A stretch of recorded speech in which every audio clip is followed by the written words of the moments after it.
Ah, Mother Nature, you cruel mistress. You thought to inconvenience me with poor weather. Episode 6 is the first episode of a two-part storyline, and I think the reason that I waited this long to do a two-parter is pretty much because I was still adapting to working with this format and you know, getting the timing down.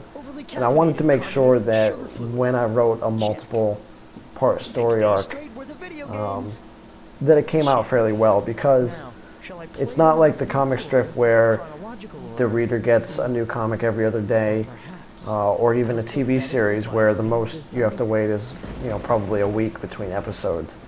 We were putting these out once a month, so once the first episode debuted and ended with, you know, the to be continued, the audience was going to have to wait an entire month to receive the conclusion portion of the story.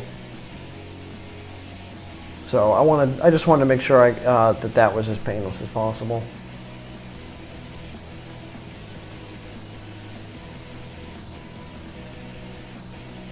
I've said that the animated series is was a great learning experience for everybody involved, and it was.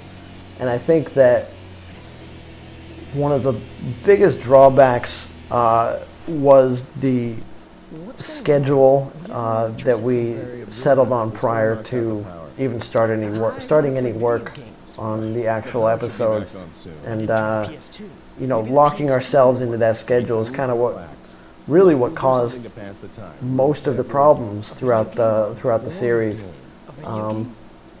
We had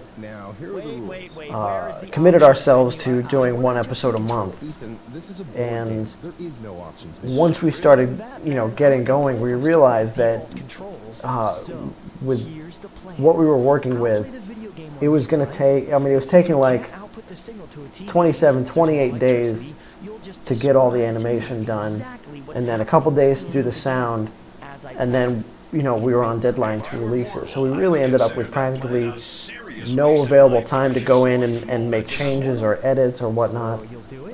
We were pretty much constantly right up against the wall as far as deadlines went.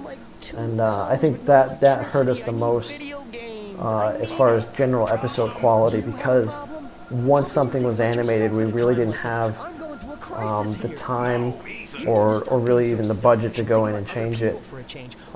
You know, they say hindsight is 20/20, so I think that if I tackle animation again, at least I'll be able to take that knowledge with me. You know, I chalk that up just to, you know, inexperience really. None of us had done anything like this before. We had a general idea of what we were going to get, of what we were getting into, but it's the kind of thing that you can only really learn once you're in the middle of it and you see how things are playing out. And unfortunately, it didn't quite work out in our favor in that regard.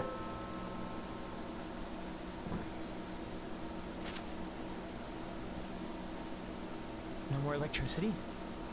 No more video games? This scene I did have them redraw though, because when Ethan's brain explodes, at first it wasn't gory enough for me, so I had them add in an even bigger splurt.